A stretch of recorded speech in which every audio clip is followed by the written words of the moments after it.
இப்பொழுது மகா சிவராத்திரி இரவிலே தஞ்சை பெரிய கோவில், அதை தொடர்ந்து இப்பொழுது கோவையில் உள்ள ஆலயத்திலே பார்த்து கொண்டிருக்கிறோம். கோவை ஈசா மையத்தில் சிவராத்திரி விழா மிகுந்த கோலாகலமாக நடைபெற்று கொண்டிருப்பதை நம் கண் முன்னே கொண்டு வந்து கொண்டிருப்பது தந்தி தொலைக்காட்சி. நீங்கள் அங்கே ஒரு பிறையை பார்த்து கொண்டிருக்கின்றீர்கள். இந்த பிறை என்பது சிவபெருமான் தலையிலே அணிந்திருக்கக்கூடியது. சிவபெருமான் தலையிலே அணிந்திருக்கக்கூடிய பிறை. இந்த நிலவிற்கு தமிழிலே மதி என்று ஒரு பெயர் இருக்கிறது. நிலவு என்பது புத்திக்கான கிரகம். அந்த புத்தி தலையில் இருக்கும். அந்த புத்தி எப்படி இருக்க வேண்டும் என்று சொன்னால் மதி என்று சொல்கிறோம். கூர்மதியாக இருக்க வேண்டும். கூர்மதி தம் தலையில் இருக்க வேண்டும் என்பதை சிவபெருமான் இங்கே நமக்கு காட்சிப்படுத்தி கொண்டிருக்கின்றார். கூர்மதியுடையவர்களாக நாம் இருக்க வேண்டும் என்பதை சிவபெருமான் காட்சிப்படுத்தி கொண்டிருக்கக்கூடிய காட்சியை நாம் கண்டு கொண்டிருக்கின்றோம். நம்முடைய அறிவு கூர்மையாக இருக்க வேண்டும் என்பதை சிவபெருமான் காட்டி கொண்டிருக்கின்றார்.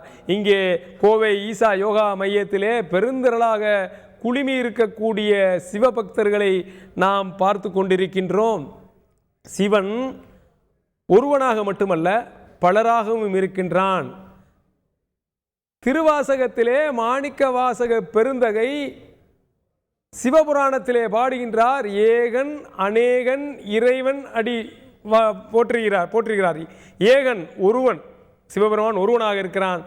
ஏகன் அநேகன் இறைவன் அடியை போற்றுகின்றார். ஏகன் என்று சொல்லக்கூடிய ஒருவன் அநேகன் என்று பலராக இருக்கிறார் என்று சொன்னால் உலகம் முழுக்க பல பேர்களில் பல கடவுள்களை சொல்லிக் கொண்டிருக்கின்ற அனைவரும் ஒருவன் அவன் சிவனாக இருக்கிறான் என்ற அர்த்தம் மாத்திரமல்ல, இங்கே நாம் பார்த்து கொண்டிருக்கக்கூடிய அத்தனை பேர்களுக்குள்ளும் சிவன் அடங்கி இருக்கின்றான்.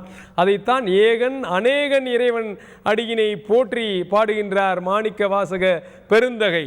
மகா சிவராத்திரி என்று விரதம் இருந்து சிவனை வழிபட்டால் பாவங்கள் விலகும் என்பதை நீங்கள் இப்பொழுது பார்த்து கொண்டிருக்கிறீர்கள். கோவையிலே ஈசா யோகா மையத்திலே நடைபெற்று கொண்டிருக்கக்கூடிய விழா நம் கண்முன்னே காட்சிப்படுத்த கொண்டிருக்கின்றது.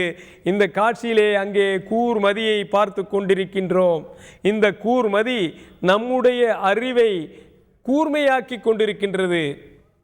ஓகே.